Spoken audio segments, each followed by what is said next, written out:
state judicial processes, that's a separate thing. The one which I found actually the most, I wouldn't say scary, but the one which I found where they have the SERCs being appointed not by the states but by the center. So that essentially removes then electricity as a state subject, because while there'll still be an SERC, if the appointment is happening not by the state, then clearly there's something to be said. So will that go through parliament easily or not? Yeah. So Ritu, perhaps it also opens up opportunities for maybe smart grids or microgrids, because now the DISCOM is able to sub-license. Yeah, the strange thing is I don't understand what the sub-license means, because there's no definition to it. Okay. So there's absolute, I mean, from what I've read and remembered, I did not understand. There is, again, there is nothing outlined for... I'm sorry to interrupt. We're live on YouTube and it's 4. If you need a minute or two, Vipul, No, we were just chatting, I think. Okay. So we're live on YouTube. Vipul, once you cue me, I'm going to broadcast this session. It's already 4. Vipul? Ritu ma'am, hello. Yes.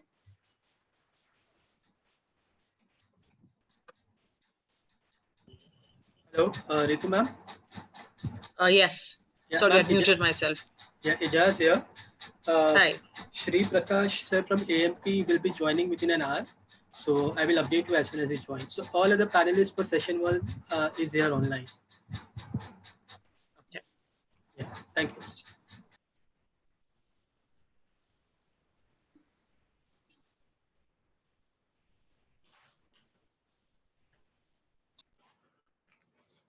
All right. It's time. May I start? Yes, take that. All right. We are good to go live.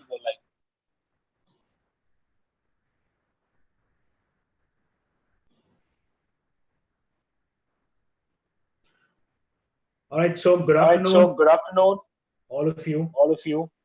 This is Vipul Gulati from Solar Quarter. Welcome to an exciting discussion on top rooftop solar trends which are shaping the solar market in the year 2021. Now, I think we have an exciting 1.5 hour session where we'll discuss about some of the positive signs in the gigawatt rooftop market. What has changed post-COVID for us? What are some of the great market trends which we're going to be seeing? Are large corporates willing to take up solar? And what are the opportunities that we have for the SMEs in India?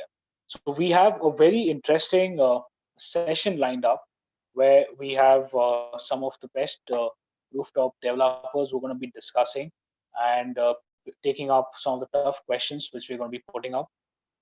We will be talking about rooftop plus storage. Is it viable?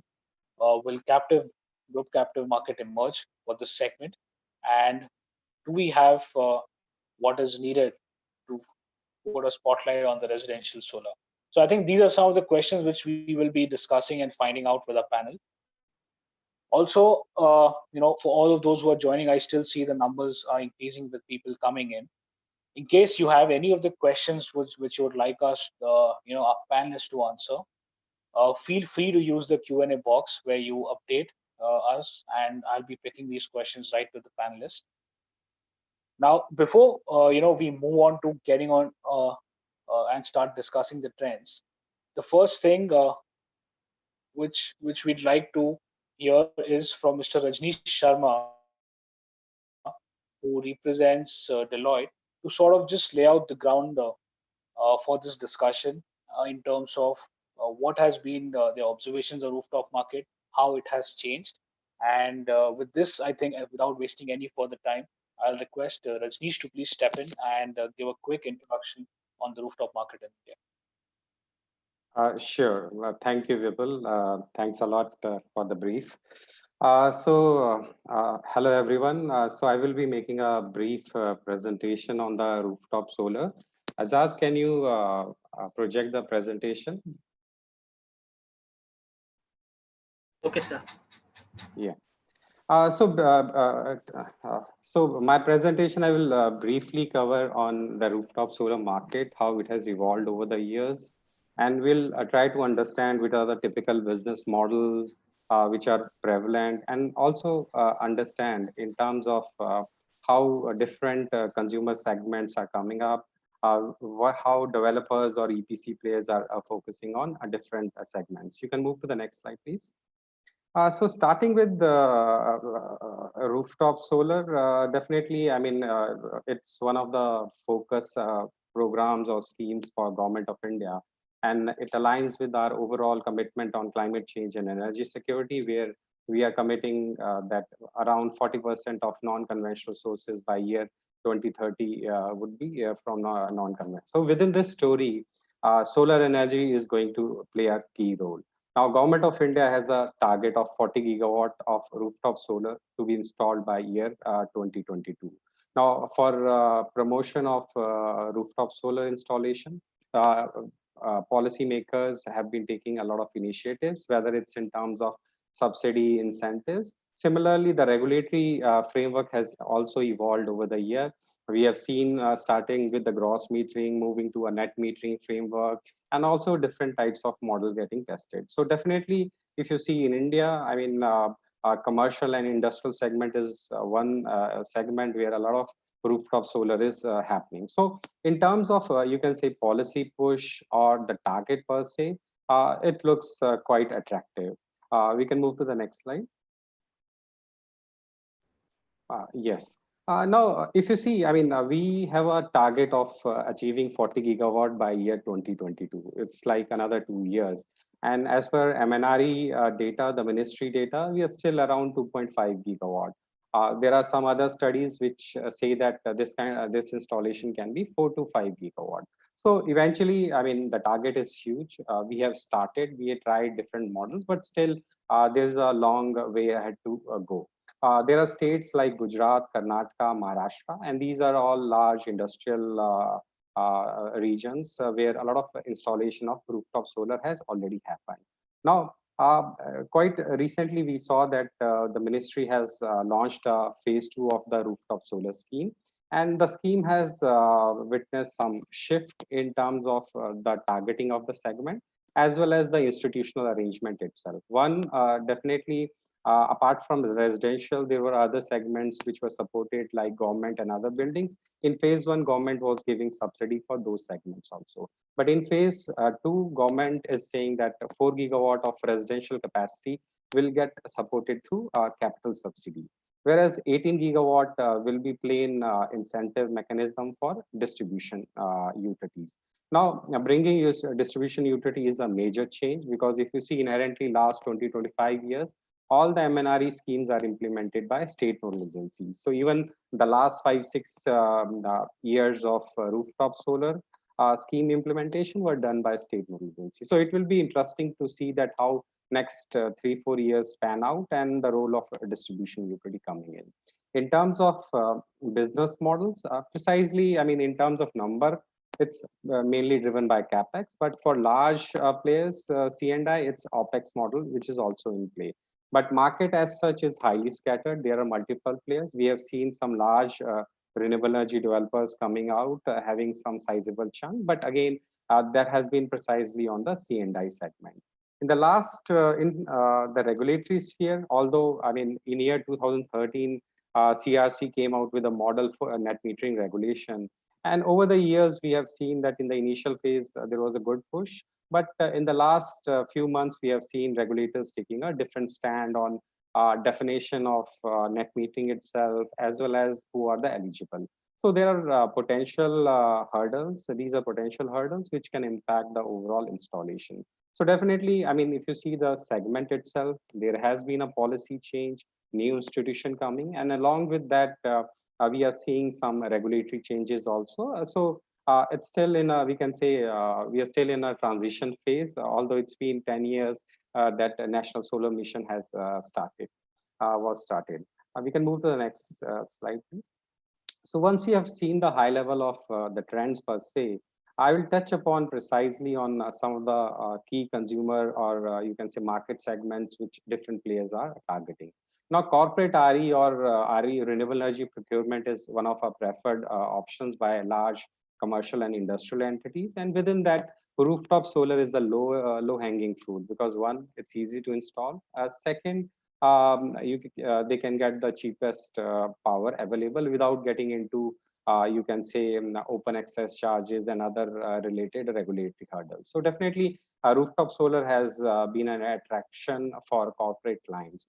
Now, in term when we talk about corporate, we work in different geographies, India, Bangladesh, Vietnam, where we are seeing that large global brands, they are trying to aggregate their capacity. So it's not only the state level like Madhya Pradesh or say Karnataka only, it's moving more from country to country, India, Vietnam, and other clusters getting aggregated when the bidding is going to happen. Similarly, I mean, these large corporates are also asking their suppliers to adopt rooftop solar. So there has been a major push, and we are seeing that a lot of these brands are trying to change their vendor selection process, where some weightage will be given to greening the supply chain initiative by these vendors. So these have been some of the key drivers why large C&I segment has been adopting rooftop solar.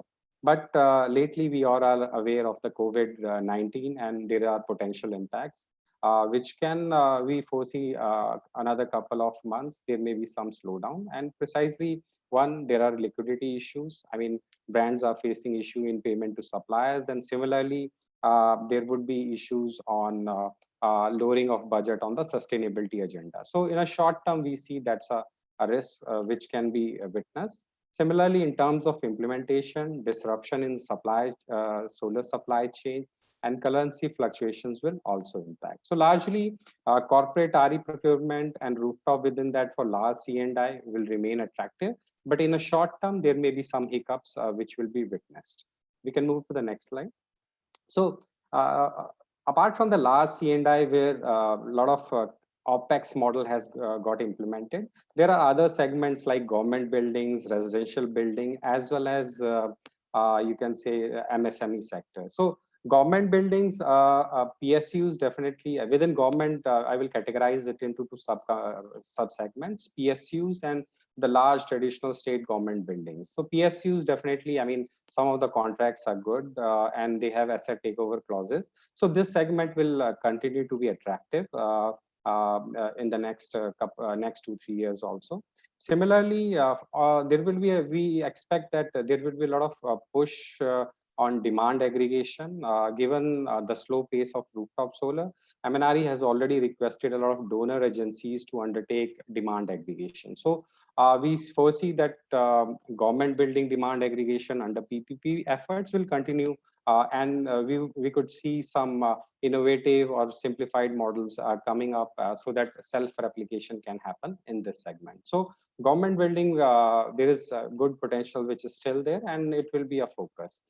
Residential, coming to the residential per se, residential traditionally it's all capital subsidy driven, and these are small you can say units. Now last 2-3 years largely large resco players have focused mainly on OPEX model, but now with a lot of you can say segment diversification, or you can say competitiveness in the large C&I segment, also some of the players are also entering into the residential segment. We all understand there are issues on achieving scale and reducing operational costs for this segment, which is like a key for the success for taking a larger pie in the residential segment. But it would be interesting to see that how developers basically crack this. It's like becoming a next Ola or Uber when you are aggregating these residential segments. So the role of a technology platform, the role of aggregation, and how to reduce the operational cost would be interesting to see.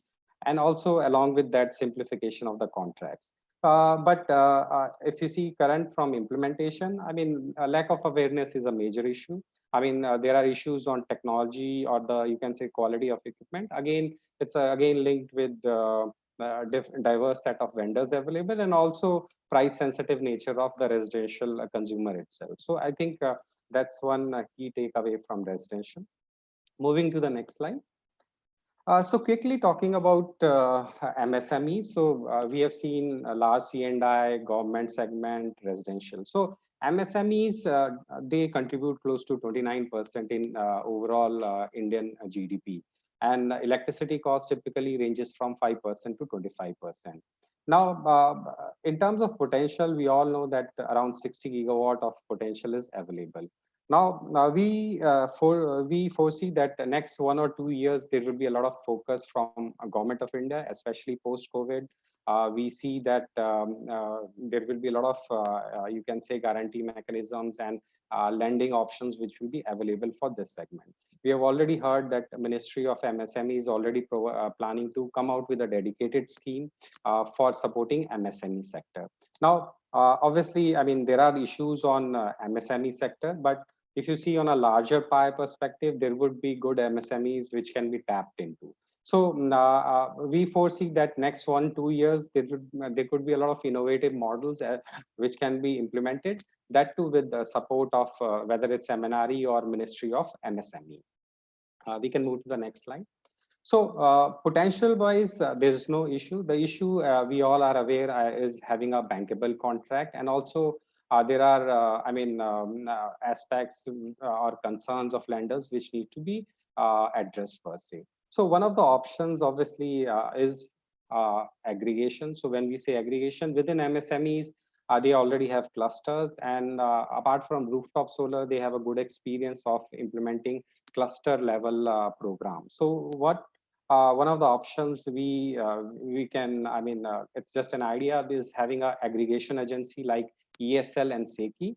And the next step I foresee is that moving one step more than the aggregation. I mean, demand aggregation we have been doing, but contractually forming a company and how to get it implemented would be a key focus point which can be evaluated. So here what we can think of is having an aggregation as an agency like ESL and SECI, which will create a separate SPV, and they can target these clusters, MSME clusters across different geographies, different states, and rescos who are currently, not able to tap this market because of bankability issues, contract related issues, and they can come and participate in the SPV, and there could be a revenue sharing mechanism with the rescos and the aggregation agency. So this can be one of the options to move towards next step on making these segments attractive.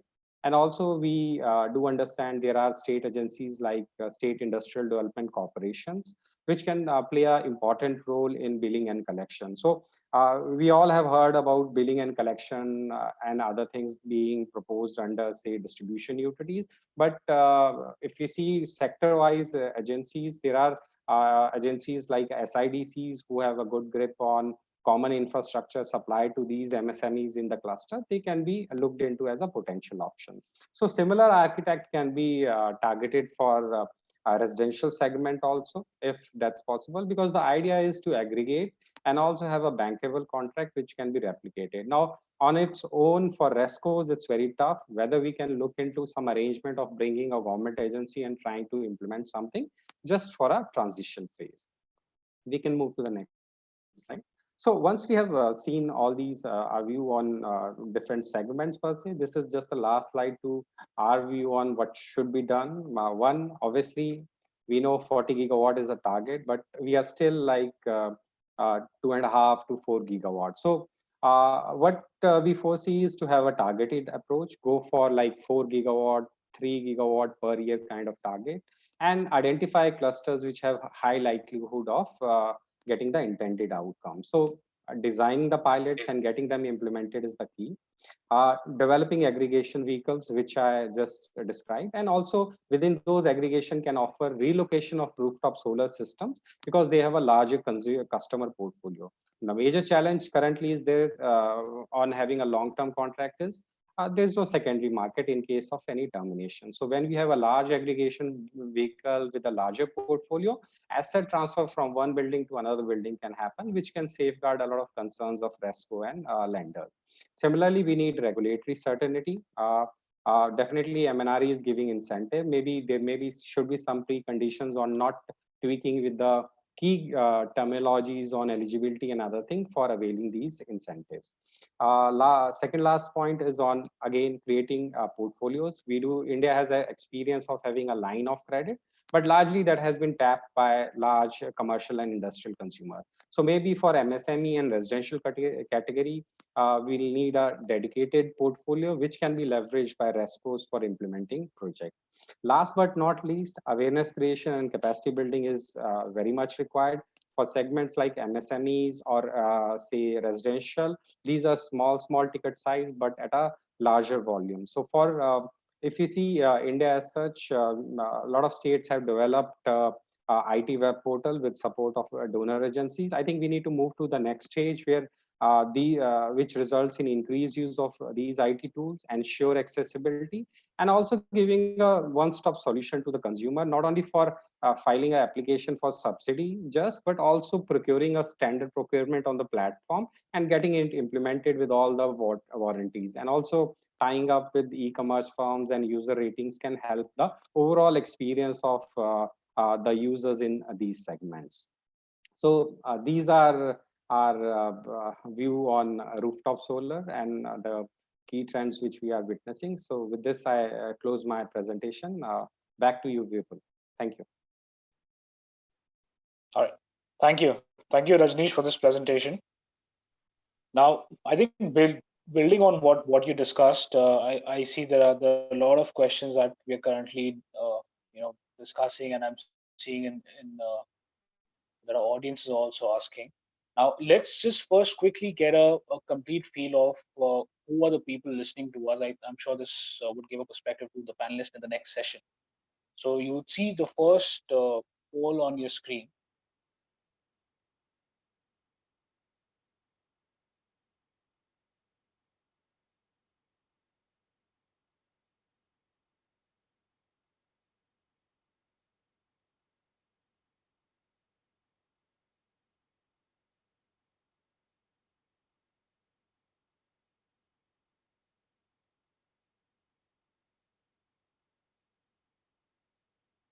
All right. So here are the results on your screen. So we have a good number of system installers with us. Now, one thing which we've seen is that unlike the large scale sector, the rooftops solar sector is filled with a lot of smaller installers who may not have the financial bandwidth to bear losses or also have working capital with them.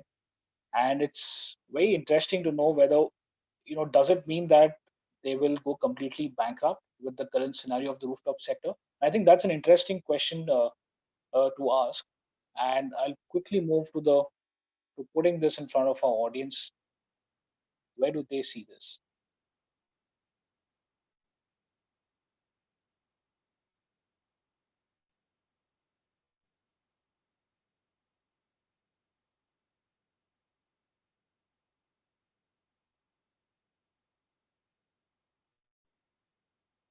I'm sure these polls are setting up a panel in a position, and they will have to uh, you know give make those tough calls.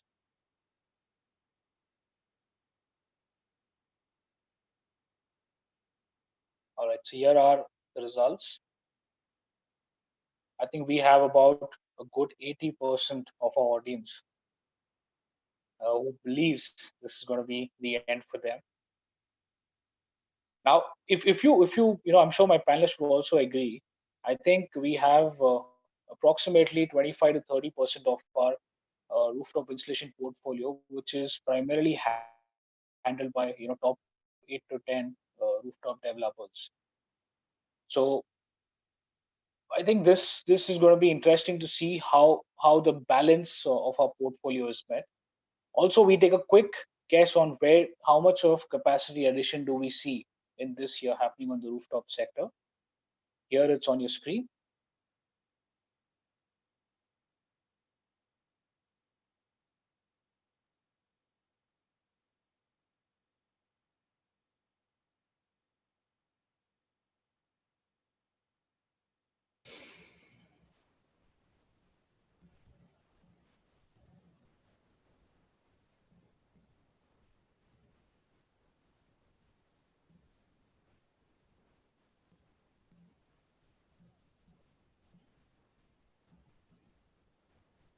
All right, so we have about 22% who are very optimistic.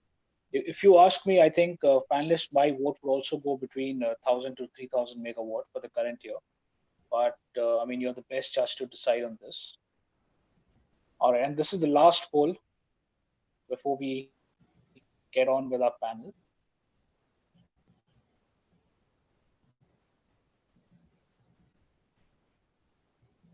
Do we agree that India's rooftop sector is more affected than our utilities or large-scale solar?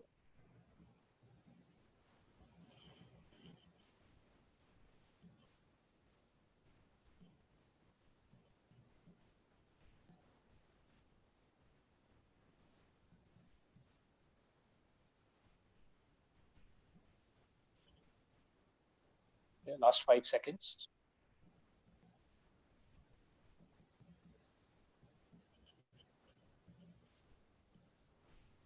Panelists, here are your results.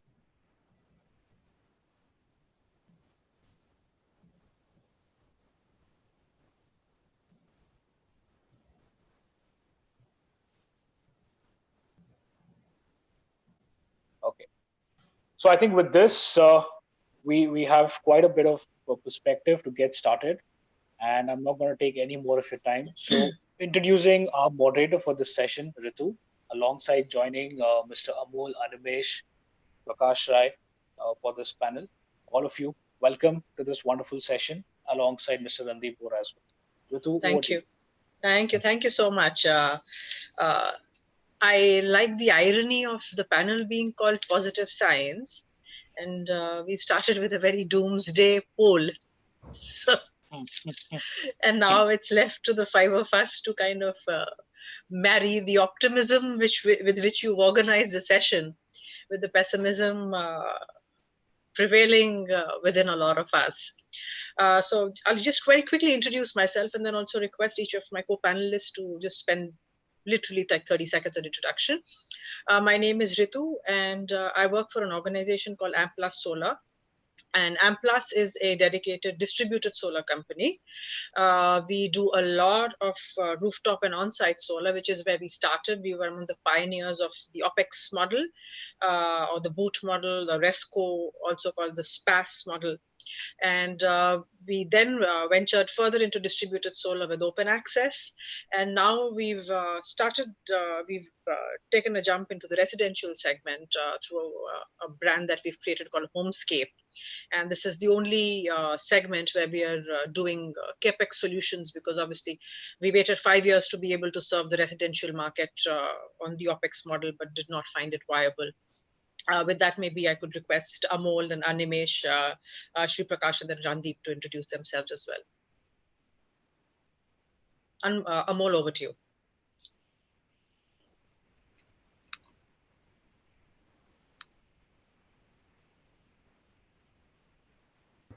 I'm sorry.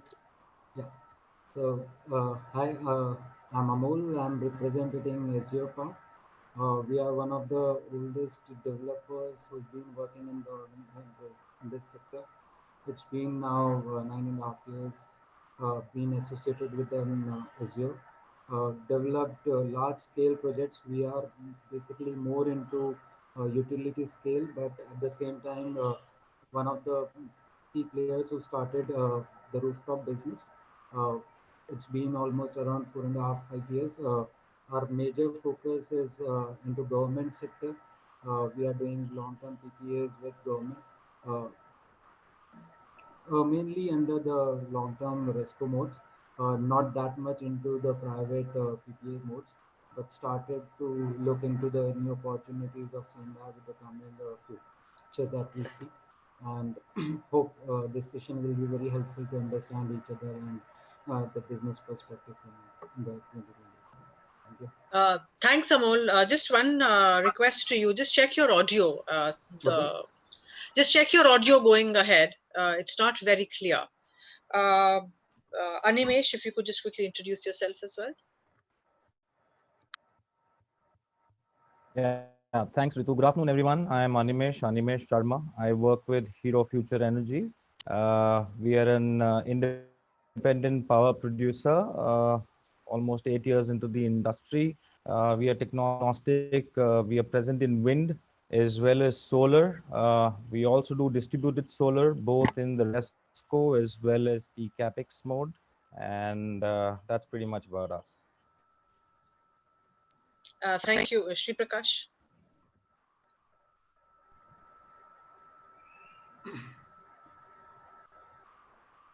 Ma'am, sorry to interrupt. Shri Prakash will be joining by second session. Oh, sorry about that. Randeep. Yeah, hello everyone. I'm Randeep this side, representing SunSource Energy. SunSource, as you might be aware, has been into the solar rooftop and distributed space for last 10 years or so. Started with consulting and then into EPC, and then we are now in IPP as well.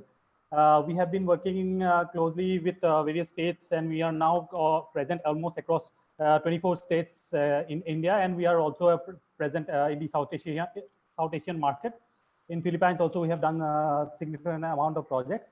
I'm specifically looking into the new energy space, which is like rooftop plus energy storage or floating, which can be done within the captive space, within the premises. So yeah, that's my kind of focus area, and I'll be speaking on that part. Yeah. Thank you. Thank you, everyone, and welcome, and thank you, Solar Quarter, for this opportunity. It's a bit strange interacting with Randeep and Amol and others who we're so used to doing panels face to face, but I'm sure we've got enough practice over the last 6 to 8 weeks of webinars. So very quickly, positive trends, and I want to pick up positive trends. Looking at the poll, it appears, do we actually have any? A lot of the audience believes that we'll not even be able to add a gigawatt of rooftop solar this year. We know that we're looking at a deep contraction. But what are the positive signs? Are we seeing any positive signs? Where do we expect new business to come in? Is it continuing to be the private led PPAs from commercial industrial private enterprises? Or if that's not looking good, we do expect more and more of the government tenders coming out. So where do we see new business coming in? And that's one question. And the second question is, how far in the horizon do we see recovery? If at all we see recovery, coming in, is it less than a year away, or can we almost like write off the next year? So Randeep, would you like to kick off that lovely question? Yeah, definitely. I'd love to. So against all odds, I think solar per se is one of the sectors which we feel that will bounce back much faster than the rest of the sectors, considering the automobile or the cement industry for that matter, or various other sectors that we speak in general. So what are we looking at? So broadly, I have two points. Is that one, we definitely know that the manufacturing side wants to lower their cost. So they have to lower their input cost by how? By lowering their energy cost. So definitely the need for corporate PPAs will go up significantly in the due course of time. And alongside, we also see that as there are a lot of these Electricity Act coming in and various other regulations getting changed, open access market is still not a boom kind of a market, I would say, which there has been a lot of projects that have come online. Karnataka has been an odd one out, which has really done good in 2018. But beyond that, we have seen bits and pieces of open access. So what we clearly see that the demand is there. We know that tariffs are in the range of 3 to 4 rupees for the rooftop projects, anywhere between say 100 kilowatt or 1 megawatt, 2 megawatt type of projects. So once you know that the demand is there, definitely it is a no-brainer that the customers will find ways to do rooftop. So I strongly believe that, and we are seeing the trend as well, because we are trying to do some open access projects in UP. The kind of PPAs which are hanging in for last 3 months or so, there has been a sudden pull from them because they want to reduce their overall overheads and the costs that they have been incurring over a period of time. So those are the two positive things. And going ahead, as we go along, we have seen that this market has been also growing. Like as we are talking about the gigawatt scale rooftop, in last 5 years, what we have seen is that initially we used to do 100 kilowatt. We used to be very happy doing a 100 kilowatt project. Now we have moved to a regime where 2 megawatt is a very as a done deal kind of. And most of the textile industries have been focusing so much on cost reduction and green energy of various due to various involvements into the sector, that they have been installing large scales. One of the examples has been Irving Mill, which is one of the largest, I would say, 16 megawatt that got commissioned recently, I would say. So those kind of projects have given us a lot of hope that this market is there. And definitely one challenge is that the roof space, because you cannot suddenly jump up or ramp up the rooftop potential in a given location. So there you definitely need some alternative solutions. So what we see as a trend is that going ahead, along with rooftop, they will be also doing some captive solar within their premises. We have seen various projects that have happened of large scale 10 to 15 megawatt, whether it's JK Tires or, for example, the education institutes also. BHU has done around 10 megawatt of projects within its campus. Aligarh Muslim University, GAIL India had done a 5 megawatt project. So as we go along, we have strongly seen that the market is moving towards a much larger domain where we are seeing a trend of doing larger projects, doing benefits out of it.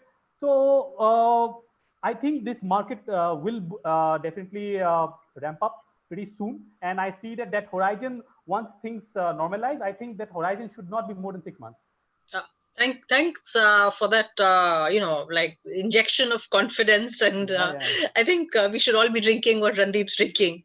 And maybe we'll all feel much stronger and sharper after this. So essentially what you're saying is that, it's come to a point where savings have become so important that, so that's almost like a positive fallout of what has happened, is that people are no longer going to dilly-dally, and every bit of saving that they can get, and savings via solar is one such option. So corporates will be jumping to get there. You see challenges in the open access business, but that was no different from earlier to today. Okay, thanks for that. Picking up from there, and I'll let Amol take this one. And you can, if anybody else wants to pitch in, please also add in after. A lot of the expectation is, even if the industrial business does not come through in a big way, the government is pushing rooftop solar, and there'll be the government tenders which are coming out. Obviously, government tenders come at, the two critical things that there is no avoiding. One is the L1 criterion, and the second is the domestic content requirement. And I think the domestic content requirement, I know that as developers, we always have, we don't know which side of the, fence we stand on there. How attractive are these government tenders? Do we actually make a lot of money on them because of the restrictions, because of the L1? Do you really look at that as bread and butter business? So maybe Amol can go first, and then if anybody else wants to pitch in. So first of all, Ritu, I would continue the optimism that Randeep has shown, and we have to be the barriers of that. So I see, yes, there are a lot of potentials. Executing government tenders, though the processes are bit long enough than compared to the private business that we have.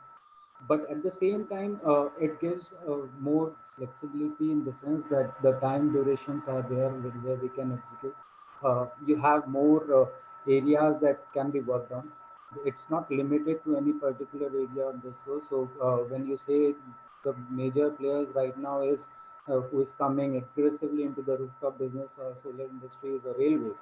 They are doing tremendously well in the last 2 years or 3 years, and also they are coming with big projects and the scopes that are coming in the coming 6 months time or a year or so. There's a large potential into the PSUs as well, because already PSUs have a great footprints, large footprints, and seeing the discount prices compared with the solar, they would be looking for an option where they could have a cheaper and better electricity. So they are always looking into it. And with many of the PSUs have already opted for solar as one of the key supplies for the electricity. And I would say this becomes a critical and a most important factor in the rooftop industry. If this particular industry has to achieve what government has thought of by 2022 of 100 gigawatt, this push has to be done from the government, and it will be continued the way it has been done. I feel certain changes, amendments, policy changes has to be done in consultation with the state regulatories and state discoms, which I feel MNRE is being substantially and putting lots of efforts into it for pushing and getting us through into that target. So at the end, yes, I would say government sector is one of the key players who is being delivering and looking for that particular target, and it will continue. So I won't say it will be the key or the forerunners, but yes, it will be one of the key players in achieving the targets in the government. Right. Okay. So thanks for that. Coming up to you, Animesh. I'd actually like to And just quickly add to yeah, a point what Amol was just sure. mentioning. So while I agree to the greatest extent with both Randeep and Amol in the positivity that we need to bring into this entire discussion, uh, the second point of government and institutional rooftops per se, I think it'll be what will be the major focus is the PSU driven tenders rather than state government tenders and the SECI tenders where there are generic tenders where you have to go and solarize government buildings because they come with their own set of challenges. And we've seen typically reduced participation by the known developers. You can see the recent tenders of, say, MPUVNL or SECI for that matter. Because solar becomes extremely site specific and generation specific. This is extremely competitive, and it takes a serious beating on the returns that developers are expecting. And I Absolutely, think, which is the question I had. I right, said, right, do companies really is that the most attractive business, or is it just something that you have to because private business is not coming in, is slow to come in? That was the question.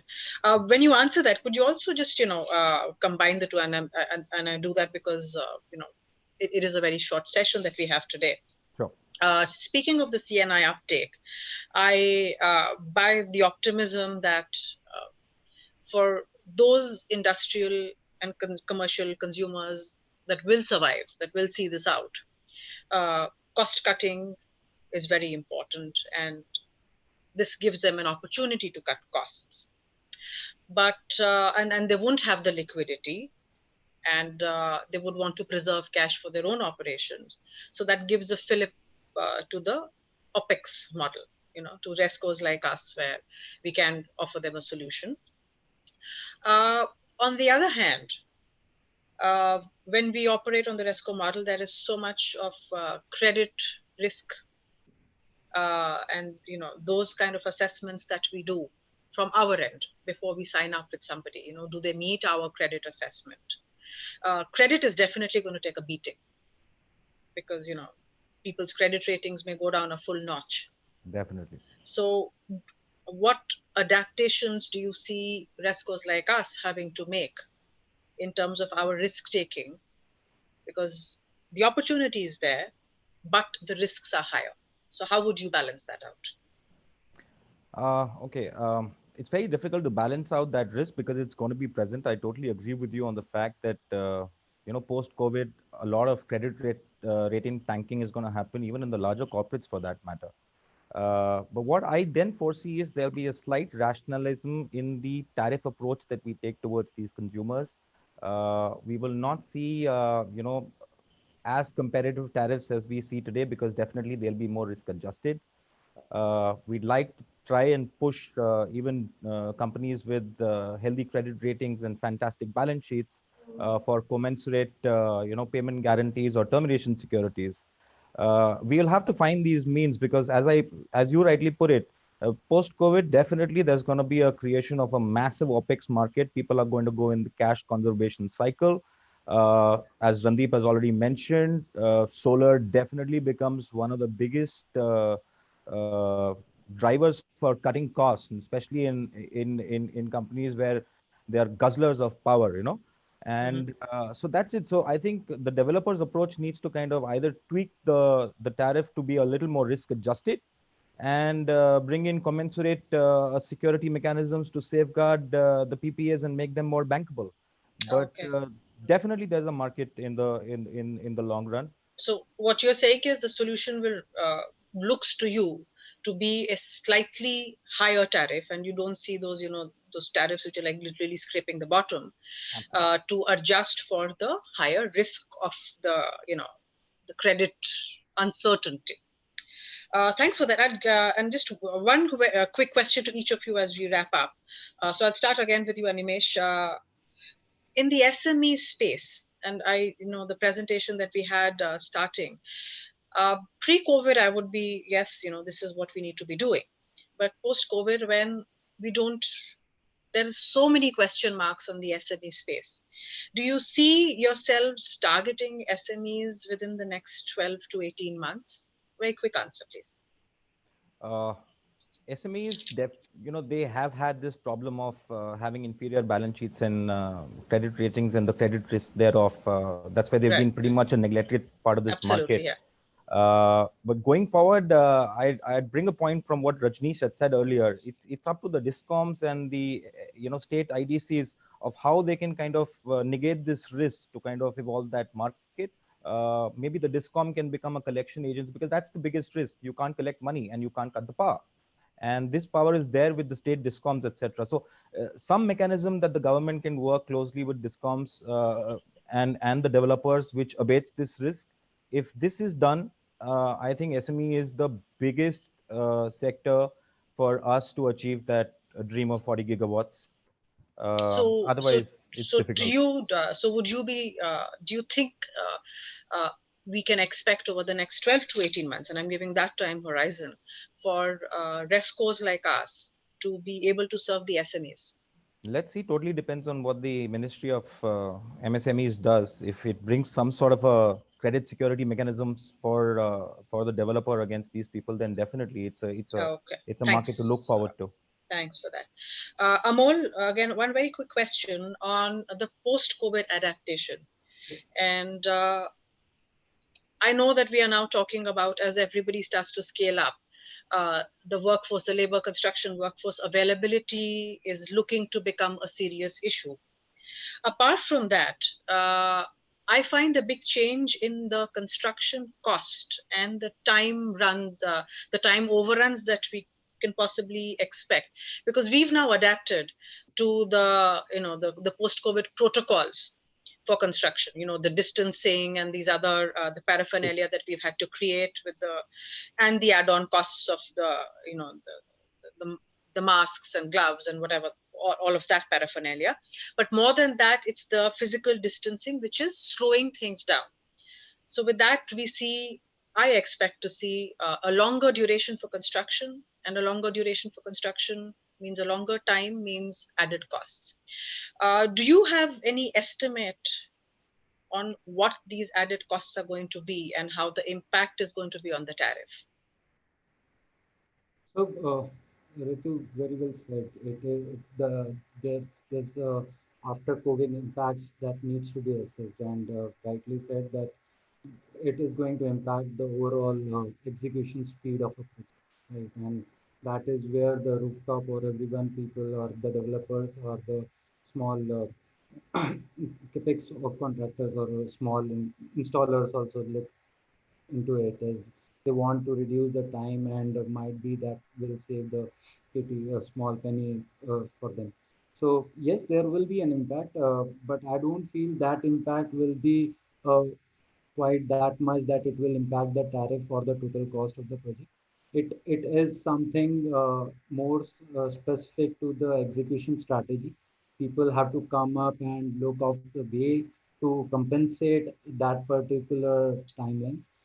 It's just a matter initial stages. Yes, it will be a big factor to look into it, but with time and with the certain minds you have to give more time and planning on the execution things, you will cope up. And I would say that that execution is not that bigger challenge or the cost factor in the total rooftop. So the only challenge what I foresee right now is the manpower, the availability of skill set that you are right now executing, and how long it will take to come back into this. So that will be the major challenge right now, but I don't feel that will impact the cost of the entire execution. Okay, thanks. And the last question for this session, Randeep, is where do you see residential solar in the next 12 to 18 months? Is there, is there a substantial market over there? What is important to the residential customer? Are they brand conscious? Are they entirely driven by cost? Your thoughts? Okay. See, of late, the entire government focus has now been shifted towards the residential side, where discoms will be giving subsidy to only to the residential, where for below 10 kilowatt and all. So we have of late, we have also seen that the various discoms are coming out with tenders, but none of them have been successful. For example, KSEB and various other entities have come out with this these residential tenders. So major impediment for for those tenders to not flow has been the tariff they have put in. So they want RESCOs to invest, and they also want us to give a tariff of 3.5 or 3.6, whatever is the lower end number for which is typically for industrial customer. They also want it for residential. So typically the risks are much higher for residential. So I think the RESCO market, at least for the next 12 months, I don't think that that market will suddenly boom out of nowhere, unless at least the risk premium is added to the tariffs. Okay. So if what about CapEx? CapEx, I think it will, because anyways the costs are coming down. Today, the residential costs are almost at par with the 50 kilowatt or 100 kilowatt type of projects. There may be 2-3 rupees difference, the kind of bids that we have seen in the recent Delhi government tender. So with those numbers, I think the residential market for that matter. But then again, post-COVID, the situation is that everybody, including me, I am not buying any capital goods as on date. I am not planning to buy a house for next 6 months or so. So that will be the case for each and every house owner. So liquidity and the fallout of the economic impact definitely will limit it, limit the market. Okay. It's not the cost, definitely not the cost. Cost is at par, but yeah.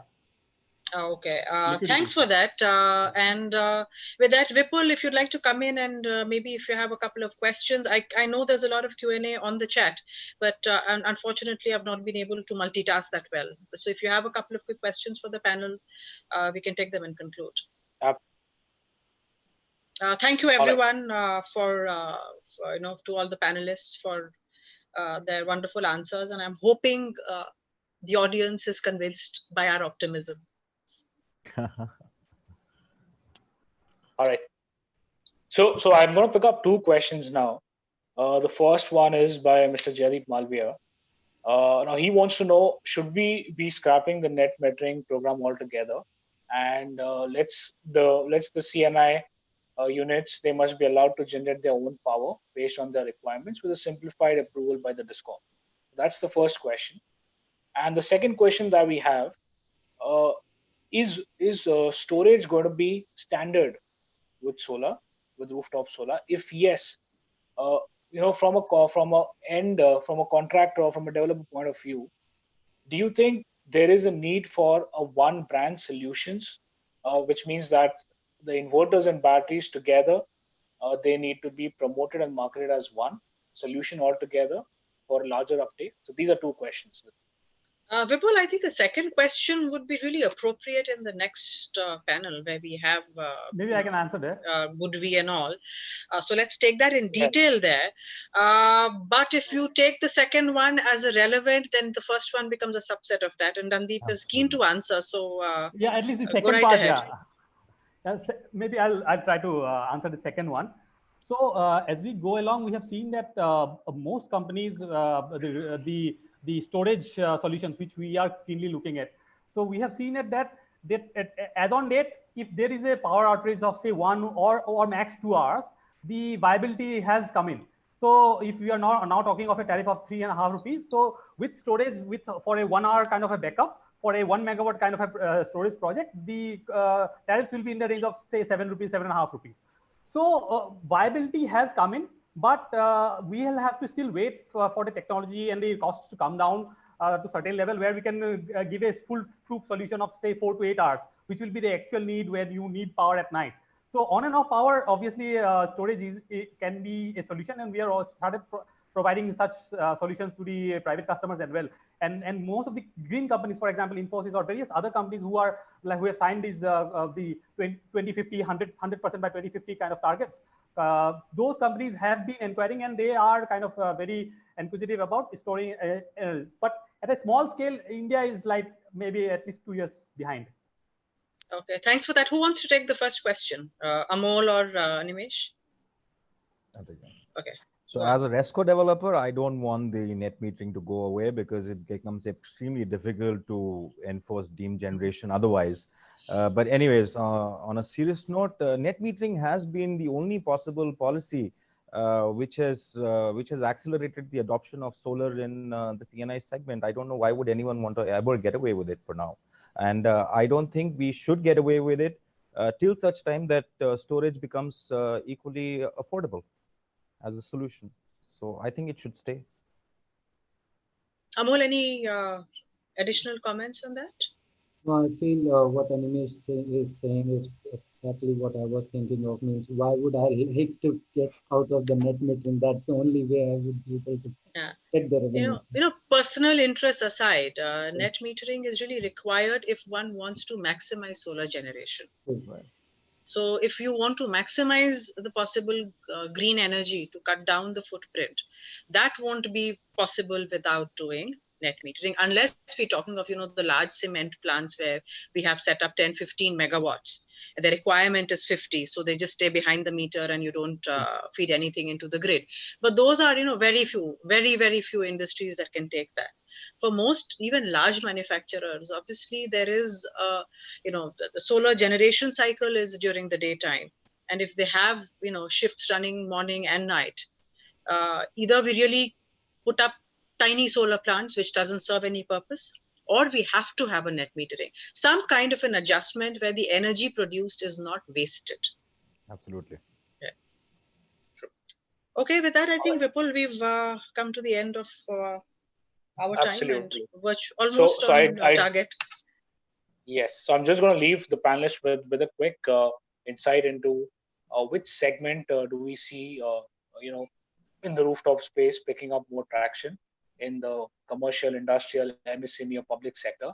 So I'll be putting this up on your screen. I think it'll be good to see what our audience thinks. It'll be an insight for all our panelists as well.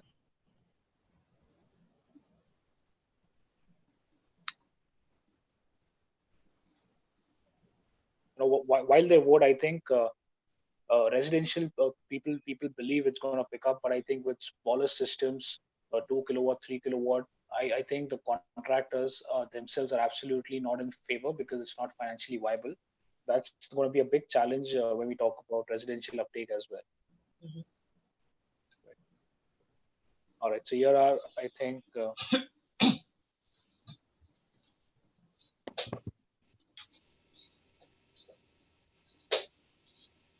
right, so Ritu, your final comments, and I think I will move to the next session. Any comments on the last poll? I think I agree, because government business will not get impacted, So, and they will, I think, especially to offtake the domestic content, I think government tenders are going to continue. So that is something which is going to keep the business steady. And the large industrial manufacturing units who can withstand the economic contraction, they are the ones who are best placed to withstand it, So those are the private players who are going to give the maximum business. That's what I think. I actually don't see much business coming out of commercial buildings over the next 6 months. True. Great. So I think just one question. We had those two temperature check polls. Would it be very possible to just run them again and see if there's any difference? If if the panelists' thoughts have had any impact on the sentiment. The one that we had on the installation size and the one that we had on, yeah.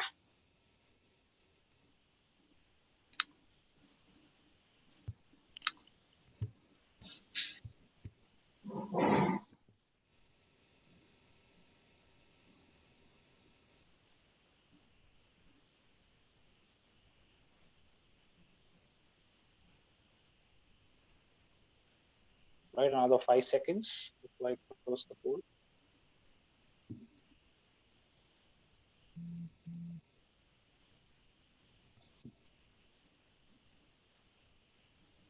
All right, so in my opinion, I think panelists, you've done a great job. I think we have a significant increase in.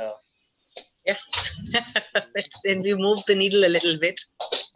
I think we must give you more screen time. I'm sure we can touch 5 gigawatts. So Right, thanks. So it shows that people have been listening and they've, they share our optimism. So with that, thank you to the panelists once again. And we are done with the first session. Yes, thank you. Thank you, Amol. Thank you, Randeep. Thank you, Ramesh, for being. Thank you. Thank you, Ritu. Thank you, Vipul. Thanks, guys. All right. Okay, with this, I think we move on to the next leg of the webinar, where we have a quick introduction by our partner, Goodwe. We have their sales head for India region, Mr. Vivek Bharadwaj. Goodwe has, I think, years of experience into battery storage and a pioneer in inverter manufacturing as well. So, Vivek, I think the screen is all yours.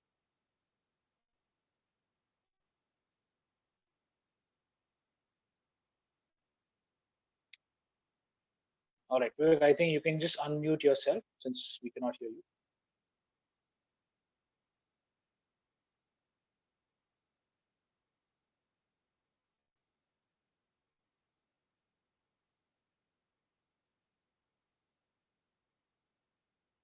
So Vivek, am I audible now? Yes, Vivek, please go. Okay, great. Okay, so thank you so much to discuss about the future of rooftop, and we would like to start off by saying that it is possible that we are living in a time where solar panels were around 10 years back.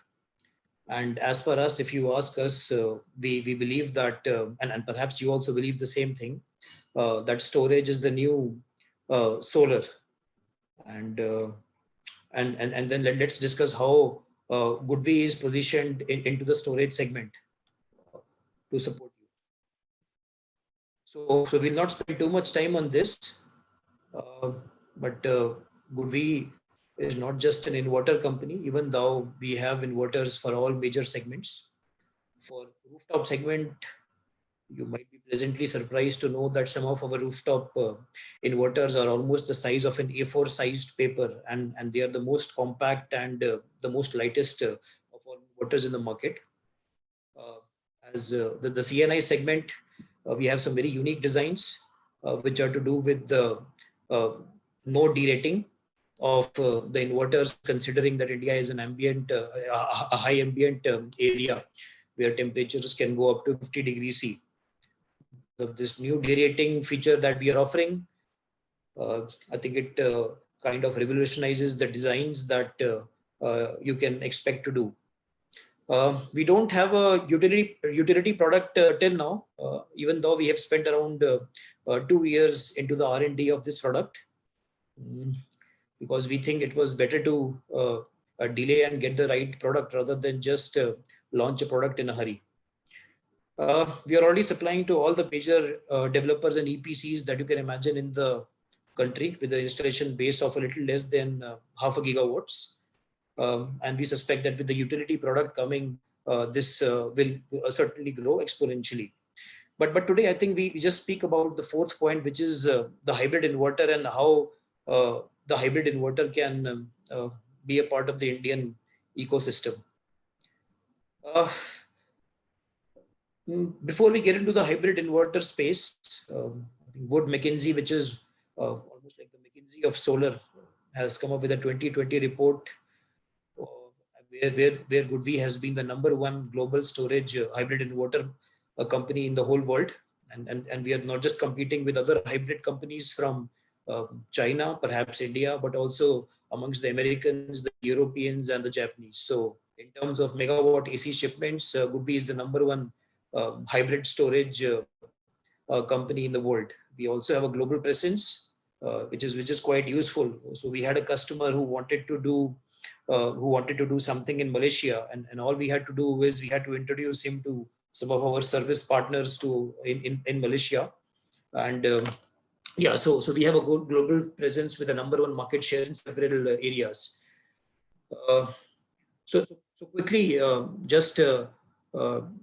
so quickly, we use high quality components, and some of these, as you will imagine, are very, very reputed European and American brands. In fact, if you look at brands like Amphenol and MC, they were used almost 10 years back in solar panels. Before, because of cost reasons, they decided to go to some more cheaper brands. But GoodWe is really focusing on giving you high quality components, and you can recognize several of these names are quite prominent. We don't have a different lower quality inverter for India. We have the same inverter globally wherever it goes. And more so for India, we need a better quality inverter because of high temperature, ambient temperature. And just a good thing. I mean, how these components will lead to an advantage for you. I think if you look at the nature of solar panel installations, a lot of times installers are not fully trained, and they may not do a proper mating of the female and male connector on the solar panel. Because of this, arcing can happen. So as per some studies, there are around 5,000 arcs which happen in India daily. Some of them lead to burns, some of them can lead to more serious damage, and including some of these can be fatal. So GoodWe has an arc fault circuit interrupter which is quite revolutionary. So that we are able to tell you that whether the arc fault happened. So we have certain safety parameters in which the installer as well as the company can be void of any liabilities that might happen because of the safety of the personnel and any liabilities on the company. In fact, for all the new technologies like mono-PERC, bifacial, we are already compatible, and they have a higher amps, and the GoodWe inverter is already compatible with it. But I think more important is that what exactly is the hybrid inverter that we are talking about. I mean, if you look at historically about inverters, till now, the top issue for inverters was safe handling, and this often came by the anti-islanding feature, which was popular in inverters. But now, gradually, the market is shifting from just a simple inverter to a hybrid inverter. And you might ask why? What is the reason for that? The reason is that as more and more loads are being connected to the house, like maybe an electric vehicle, and the question is not will, but the question is when. More cooling, heating, washing machines, water pumps. So suddenly we have realized that it is possible to shift the peak loads. So in case you have a peak load which is happening for an hour, then it is possible to shift these peak loads to a time when the cost of energy is lower. And this is where the hybrid inverter comes in. As per some studies, the peak demand will almost go 2 times in the next 5 years in India. So the question is how to manage during those peak times when it comes in the evening or early morning. And for that, we present to you the hybrid inverter. And if you can see that, this is not an off-grid inverter, because we know that the off-grid inverter is one where it is not bidirectional. When the electricity goes, then the inverter will just switch on. But this is revolutionary because the hybrid inverter allows both PV as well as battery to work together and to give energy to the load. For example, if you look out here, the PV inverter. So let's say that this is somewhere in the afternoon, then you don't need the grid. Along with the PV and the battery, you can power all your home loads like a washing machine and TV and all these loads. And then you can use the grid only when the grid is actually needed. And of course, this technology is scalable, so that you can understand the limits of applying this technology to a place, maybe a factory or a house where you have peak loads at different times. I think we spoke a lot about how net metering is really making our business case for residential go bad. But let's look at it from a different perspective and try to see about what is really happening in solar.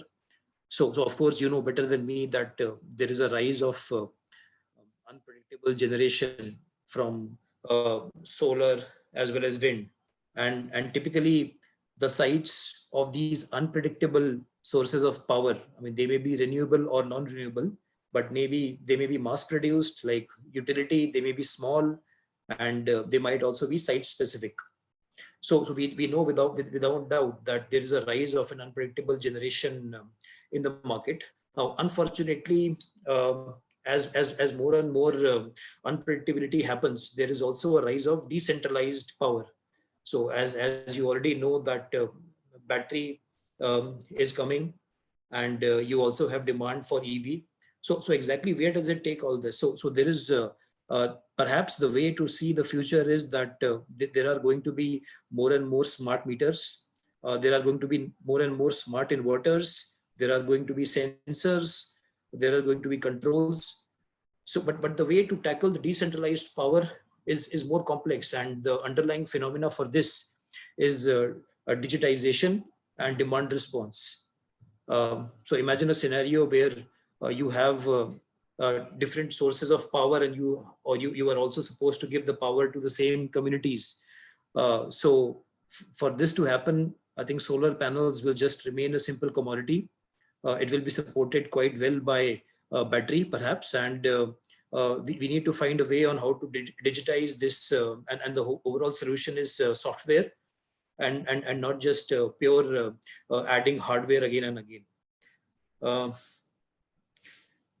And finally, I think regionalization of electricity sector is quite interesting, because we know that there have been some changes to the Electricity Act. We are not sure on the interpretation, but pieces of this Electricity Act talk about the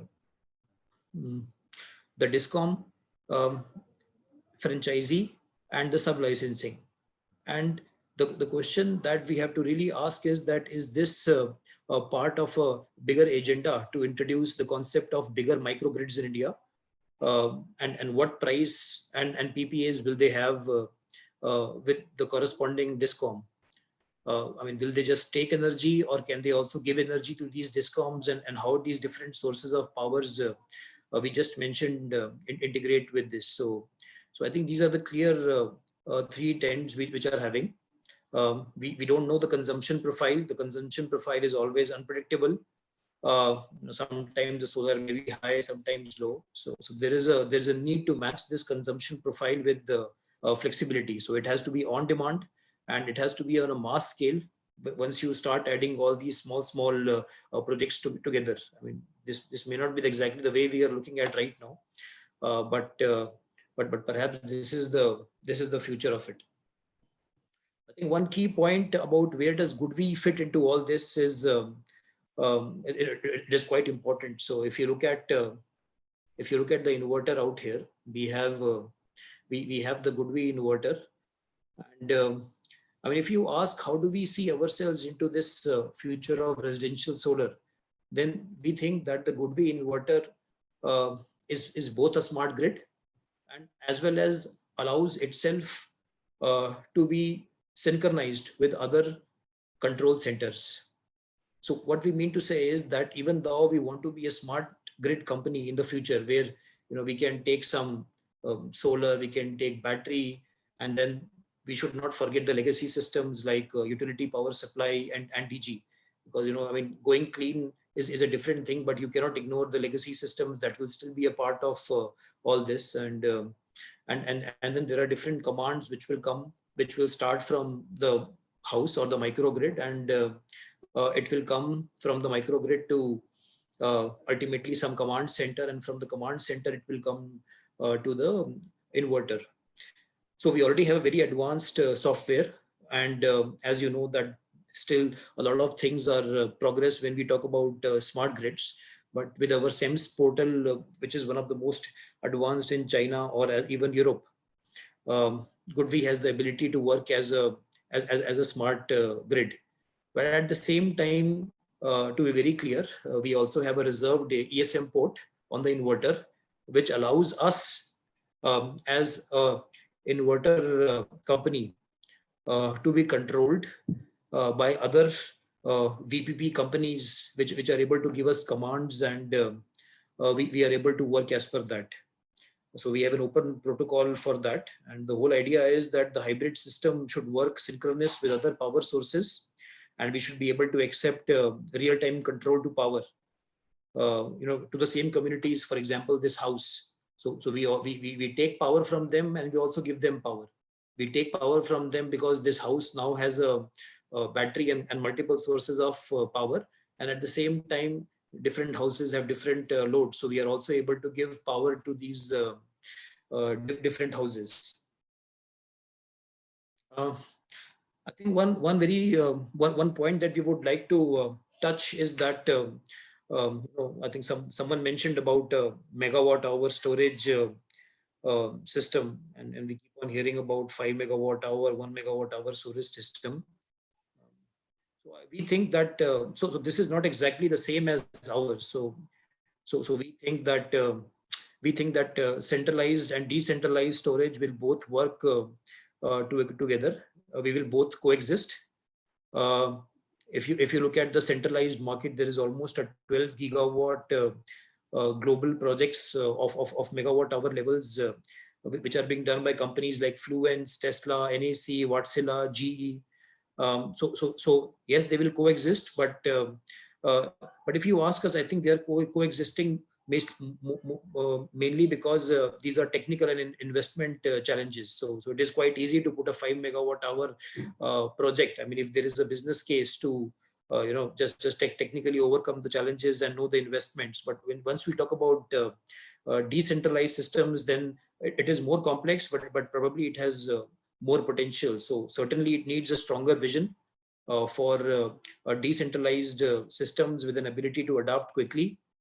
And finally, the skills which will be required for a decentralized will certainly not be a pure energy skill. Maybe selling a module or an inverter, but I think these skills will be much more complicated. And just to give a small example, so we talk about 5 megawatt hour, but look, a 5 kilowatt hour battery is quite will be quite common now. In fact, if you buy a Volkswagen Golf, it will have a 20 kilowatt hour battery. And imagine doing that for 1,000 homes or maybe 1,000 cars, and you already have a 5 megawatt hour pack, and it is decentralized. There are less losses, but then we have to think in terms of a smart grid on how to understand the demand, be flexible, and then to start giving energy from multiple sources of battery to these loads. So certainly it is going to be difficult. I think that this is all from our side. So thank you.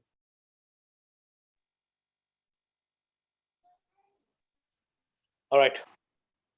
Thank you, Vivek, for that presentation.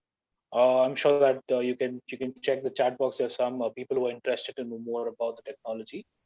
All right, so I think I'll not be taking much time, and we'll quickly move on to the next session, where I'd invite Mr. Yuvraj, Shishir, Vivek, and Mr. Mukesh to please switch on your camera and join us on this session. Now, just a quick poll before we get started. One is on financing and one is on the storage part. So the first poll we taken on the finance side.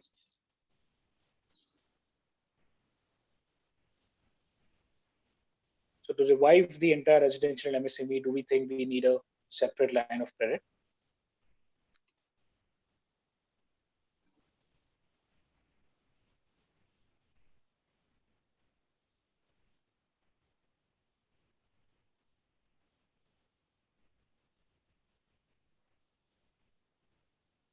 Okay. So here are the results. I think more or less about the entire, it's a full house if I have to say, who believes. But I still like to know, why we have about 4% people who think this is not the way. So let's look if there is any contrary view as such. And I think since we're talking about storage, it's very important we understand, first of all, the economics of it. So let's see if I think our panelists can shed more light on this. What's the cost that we think for a 100 kilowatt rooftop with storage?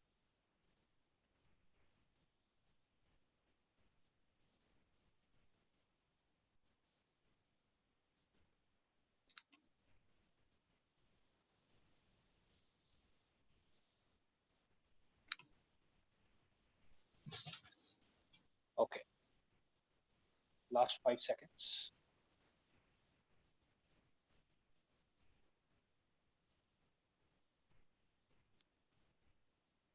All right, so here is what we have. I think the answers are going to be given by the panelists to you on the exact cost. Okay, so with this, I think Ritu, over to you. Let's begin. Thank you so much. So I've already introduced myself. So if I could just request the other panelists to do a quick round of introductions, starting with Mr. Mukesh Dadich, then Mr. Dinesh Babu, Mr. Shishir Karimela, and I think Vivek has already introduced himself. Are we being joined by Mr. Sri Prakash Rai, or looks like not? You're on mute, Vipul.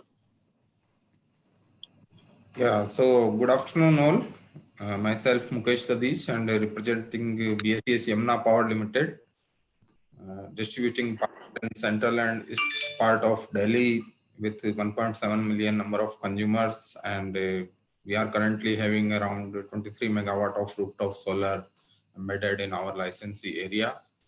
And this year we have been allocated around 10 megawatt of capacity under MNRE phase 2, and we are hopeful that we will be able to achieve significant portion of that. Thanks.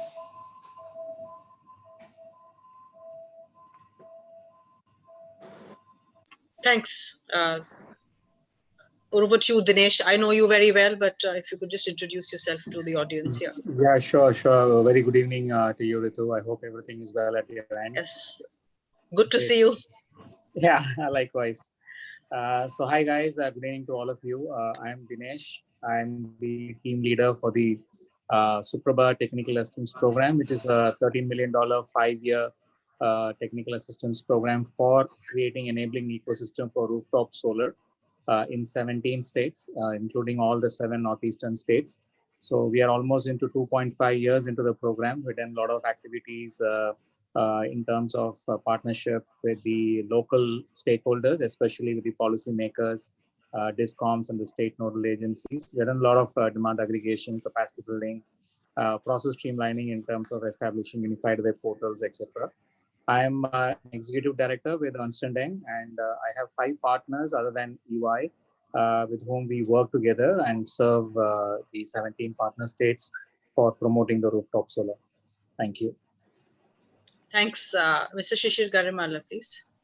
Hi, my name is Shishir Garimala. I'm the founder and CEO of Sunwest Capital. We are India's first dedicated NBFC focused on the end consumer financing challenges of rooftop solar. So our focus is MSME and residential markets. We've started with MSME and we've come up with some innovative models before COVID hit us. So we're hoping that this, we come out of this sooner and get back to the market. That's my background. Thank you. And Mr. Bhardwaj, who has, I think, already introduced himself, also joins us. So let's kick off very quickly. And Mr. Shishir Garimala, I'll start with you. Working on credit for the SME segment. I suppose it was a challenging exercise even pre-COVID. Where do things stand, and how much had things picked up before this disaster hit us? And what do you see the impact in the short to medium term? Yeah, Ritu, that's an interesting question because, what we've been doing is trying to balance the understanding of the solar world and that of the financial services world. And, we have a fairly good understanding that I think solar fundamentals are fairly robust. So I don't think it will take a long time before the solar market comes back. And MSME is fundamentally a no-brainer for solar. The question is, how do you create products for it, financial products for it? Now, what has happened is the other end. Now, financial services product, the sector has taken a bit of a beating with MSMEs. And if you look at the charts, it's the MSME loans that are unsecured MSME loans are probably the most sensitive right now. And you've been following RBI announcements, etc. So I think what I see happening is the ability to take the MSME risk will lower. Secondly, I also feel liquidity, there will be challenges. Now, this MSME would also mean either companies like us that are, funding end consumers, or even a lot of solar rooftop installers are here who have working capital issues. Yeah, absolutely. Our industry is the rooftop segment, even on the supply side, is full of MSMEs. Yeah, and solar at some level, if you want to scale, it is a financing business, and you would know that better than anybody else at Amplus. So I think what I sense is that there are going to be some challenges going forward. I wish I had a better answer to this, but I think on the solar front, the challenges will probably subside, and it's just a matter of before the roads open and we start meeting customers. But I think on the financial services side, liquidity coming in, people's interest in trying out new or novel ideas would probably go down significantly, because the focus would be on just getting the house in shape right now with NPAs, etc. Okay, so you've given the exact opposite answer to what the first panel said, where they said that any kind of cost saving becomes imperative. Therefore, solar becomes a no-brainer. To a situation where we don't understand this, let's focus on what we know and not try new things. There is an answer for that, and the clear answer is the first panel. Solar is really divided into two parts. The residential and SME operates like a retail model, very different. Right. But the large scale CNI, the government, the utility scale, I think that will be largely untouched. So I agree with them. But if you want to get the smaller market excited, residential loans or SME loans, these products never existed before COVID. Right, exactly. And our tolerance of trying out something new or being creative, when I say us, I mean the financial services community, would probably lower. So very different markets and very different way of, there's more of a PPA model. Here is probably going to be a lease or a loan model. So I do sense that these are two different models and two different instruments that we would need to solve these challenges. So the challenges are not only on your side. The challenges are also on the consumer's willingness at this point in time to avail of your services. Yeah, so I think on the demand side, I think the situation is that, as I said, everyone knows that solar saves money. But if you look at the problem list that an SME entrepreneur has right now, I think having that solar discussion is probably pretty late on the pecking order. They are trying to, and we are in touch with our consumers, and we are trying to talk to them, getting the labor in place, getting the factories running, what capacities will they come at, getting the input costs in check. So solar to that extent is a discretionary spend. Yeah, completely get your point. So I think that will be a little late to the party, but we will get there, because fundamentally it makes sense. There's nothing wrong in the medium or the long term from a sectoral perspective. So, hoping things look up, as soon as they possibly can. Absolutely. Thanks for that. Dinesh, if I can come to you now, what impact? I mean, so Shishir seems to believe that the issue exists on both sides, especially if you're talking to SMEs and if you're looking at lenders. So it's from both aspects seem to be hit right now. For say something like the World Bank, State Bank of India, that kind of organization that's lending, what kind of an impact is there going to be in the CNI space, in the residential space, and then in the MSME space? Yeah, and contrast it with what was before, so the audience has a better understanding of what's changing, if anything. Yeah, sure. I wish Amit was in this webinar along with Baijuji from SBI, but I can't speak for themselves, but I can give my opinion anyway. without any disclaimer. So I can be as bold as I can. So prior to the pandemic, one interesting part by SBI was that they were very good in financing the SMEs. This is an unknown story of SBI. They have done a lot of financing for standalone SME projects for under the capex for rooftop solar. This story is yet to be published. We are working with the team to see how we can showcase the analysis in terms of how many SME borrowers are there in the rooftop solar line of credit and what are the sectors and all that stuff. But a single common line, which definitely Sushil will smile when I say that, they're mostly are SBI existing borrowers. So it was very easy for SBI to capture them. Nothing wrong in that. You can call it as a low-hanging fruit, but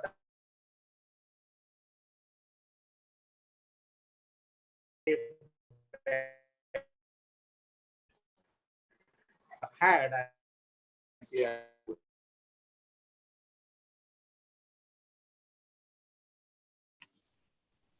Is it right word, the kind of guarantee to 5 to 10. Okay, so we seem to have some connectivity issues, I think, with Dinesh. Is anybody else able to hear him properly? No, I think there's some problem at Dinesh's end. Okay, so we'll come back to Dinesh as and when he's able to, become audible again. In the meantime, I have a question for Mr. Mukesh Dadich. What, according to you, are the imperatives for the DISCOM? We just heard this presentation that said storage is the new solar. So a lot of people believe that storage is not that far away and it is going to become viable. A lot of clients, including CMI, CNI customers, are going to rely more on solar plus storage. How will that impact DISCOMs? Yeah, so as a utility, we will love to have the storage system along with solar, because that may remove a lot of uncertainty towards demand side. And also this can help greatly in flattening the load curve, which is the main concern before the utilities in case of incremental rise in the embedded solar capacity within that licensee area of a particular utility. Because having around 25 megawatt of capacity in our area, we have started feeling the pinch of that towards load forecasting and scheduling of power. So it requires different set of skills to forecast the renewable generation or solar generation within the area, so that you can accurately forecast the load and tie up with the generators to match the supply and demand. So yes, the storage can play a very important role, along with, especially behind the meter scenario is concerned. So whenever solar is not there, for the time being, they can take consumer, prosumer can take power from the storage and reduce their dependency on the grid, and thereby help in flattening of load curve in some sort of way. So we would like to have that kind of system. And in our limited experiment with microgrids, we have in our 4 offices the microgrid systems, the energy storage installed along with the solar panels for internal consumption of our offices. So we have done experiment of that, and we are happy to share that around nowadays we have only 20% dependency on the grid. So 80% of the requirement of that particular office, especially during winter months when the air conditioning load is not required, only lighting and the computer load is there. So it can be fulfilled from the solar plus storage combination. Okay. So the load curve of that particular office has become very, very smooth. So I completely endorse your point on flattening the original curve that we used to have in this country. Nowadays, when you talk of flattening the curve, it just completely means something else. Yes, so it helps with your forecasting and balancing the supply. But conversely, when a consumer moves to a solar plus storage scenario, would that not be hitting on your revenues directly? One of the reasons, and I know BSES is a bit of an outlier here, but discoms do not like rooftop solar, and that's the truth in this country. So I when the believe storage that comes in and yeah. it's viable and the load reduces, the connected load itself comes down, there'll be a tremendous loss of revenue. And how do you balance that out? Yeah, that may be the concern for the utilities, especially towards C&I sector, that if they are going to install that solar rooftop, then the utility may lose some revenues coming out of that particular high tariff segment. So as the new tariff policy also suggests, and in times to come when the cross subsidy will be minimized and when the tariff will be almost flat and equal to the cost of supply, then perhaps there will be no distinction between the domestic and C&I and other consumers. It will be based on the cost of supply. And in that particular scenario, maybe the C&I consumer can get their power from the grid at lesser price than the domestic one. So yes, so far now there has been some issues when we talk about the solar capacity under C&I section. So utilities think that they are going to lose some revenue, but again it adds the stability and other technical parameters of the grid. It results in deferment of some capex because the system loves to be to have some sort of generation at load end, so that relieves the system and the network congestion in a big way. Also, the energy storage system behind the meter along with the solar can help with these issues in a great way. Even if in some cases, if behind the meter storage is not available, we are also thinking of installing some sort of energy storage at distribution transformer level as well. Thanks, because that was going to be my Yeah, so corresponding question to you. Especially on the feeders where we have high degree of uncertainty due to a lot of renewable or solar integration. So yeah, the myths around the solar are slowly reducing for utilities, and under MNRE phase 2 schemes where the utilities have been entrusted to drive this particular 40 gigawatt target. So utilities are also on the same board and trying to achieve the best out of their capacity. The other advantage for utilities, of course, the RPO. So yes, the regulators are very, very strict in terms of compliance of RPO. Yes. That's what we try and tell the utilities. That's what we try and tell the discoms. Don't oppose rooftop solar. You meet your RPOs through us. It doesn't seem to be working very well. We've not been able to convince too many. Yeah. But I do take your point on board, which is why I started by saying the Delhi discoms really are outliers here, because they do not represent. Their voices are slightly different from what the bulk of the discoms in India have to say.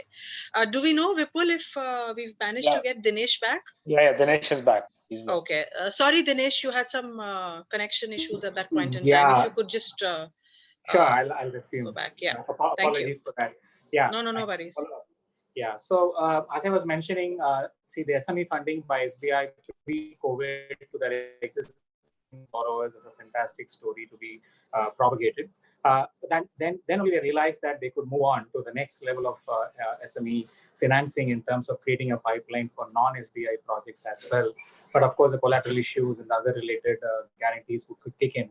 So we were in the verge of kind of concluding the methodology for creating a new pipeline for SBI beyond the existing borrowers, and that's when this thing happened. So we are still hopeful that we'll be able to expand and launch a new pipeline initiative for SBI for the CapEx MSME sector. And as a previous panelist also said, it also depends upon whether MSME would take solar also as one of the serious kind of an initiative for helping out the MSMEs who would then bring down their cost, not to a greater extent, but at least to some extent. And we are in touch with MSME very closely for the past 3 months. and we have sent out a kind of an awareness email through MSME ministry to all the clusters as well. And we have been given a mandate to provide more awareness and develop the kind of engagement with the potential clusters. So from that angle, World Bank and even other donors, MNRE and MSME are together. And right now, given the impetus for MSME, definitely the credit guarantee mechanism for MSME is a very, very useful tool. And again, we already developed a financing framework for a credit guarantee mechanism, which was launched in Solar Rooftop Congress in January. So we will be kind of giving an actual kind of flesh to that bone very soon, which SBI could post it. That is, you would have heard even before, $250 million kind of a credit guarantee mechanism, which World Bank is exploring right now. That's the first one. Then the interesting part of the residential sector, as Mukeshji was talking about the MNRE scheme. So for the residential sector also, World Bank is now closely working with SBI to launch the $245 million line of credit. So the impacts to both these sectors is now pronounced post-COVID. We all agree on that. Even outreaching to these consumers is going to be a big task for these people who have been given the allocation of the megawatts. As we speak, I just logged out of a BRPL vendor engagement webinar, and 6 out of 10 questions are only towards how the allocation would be made in terms of whether they'll get access to the database, whether they can easily go and do the marketing and try to install the plans in the given short duration of the tender. So we realize that impact. So financing becomes a very, very crucial element in terms of making all this happen. There is a fear of getting the subsidy when it is not needed. Maybe they get it after 2 years and it doesn't even make sense to them. So they really want to have a timely release of subsidy, timely acquisition, and then timely installation, and then a simple online kind of a process for uploading all the documentation. So that's why I'm also jumping very quickly but very briefly on the digitization. And I believe Delhi is leading the front and also followed by Gujarat, I would say. So the digitization effort is all-time high in few states. And we are working right now with 12 states to make this happen. We have, for the first time, has introduced a preferred and a country online. MP has also insisted that all the complaints have to be routed to the DISCOM so that they can have a check on the vendors. I think these aspects are also not picking up, and which will give, I believe, a better comfort level for the bankers to also. Okay. One quick question. One quick question. Many yeah. Have the same view. Yeah. Okay. Sorry, Dinesh, can you still hear me? So one quick question: yeah. What is going to happen to the cost of the interest rate? Any immediate impact on the interest rate if we look to borrow from you again? Yeah. No. Right now, as I speak, the rate which is announced by SBI is 7.9 to 8%. I don't think there is any change that is going to happen on that. That's what we have been told. But I don't think there is going to be major change. I think 8% is the current rate that has been kind of shared with us by SBI.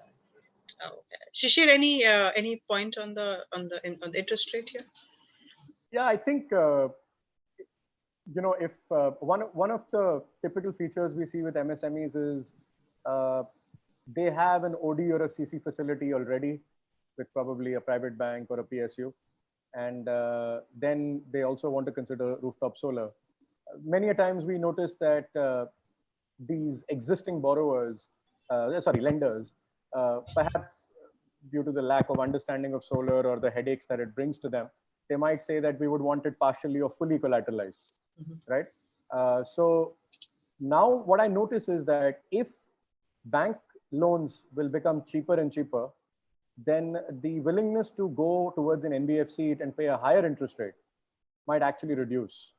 So if you were comparing the two as apples and apples, just as an interest rate, it doesn't work yet. It doesn't work yet. Yeah. I mean, obviously the difference is because of the collateralization of the asset, right? Right. You're not going to be taking any collateral. However, I have seen in many cases that if somebody is interested and they have their line open, then they might as well use that capital. Right. Okay. So for the last segment of questions, I'd go to Vivek Bhardwaj from Goodwe. And thanks for that excellent presentation and for the future of storage. So just a couple of quick questions, and you can answer them both together. What capacity of storage do you see in India in the next 3 years, 3 to 5 year period?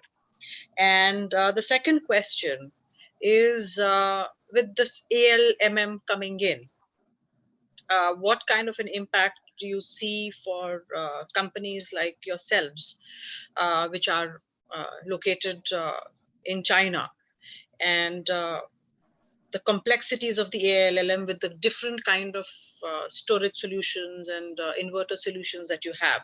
Is that going to be some kind of disruptor? And when I say disruptor, some kind will have some negative impact on organizations like Goodwe?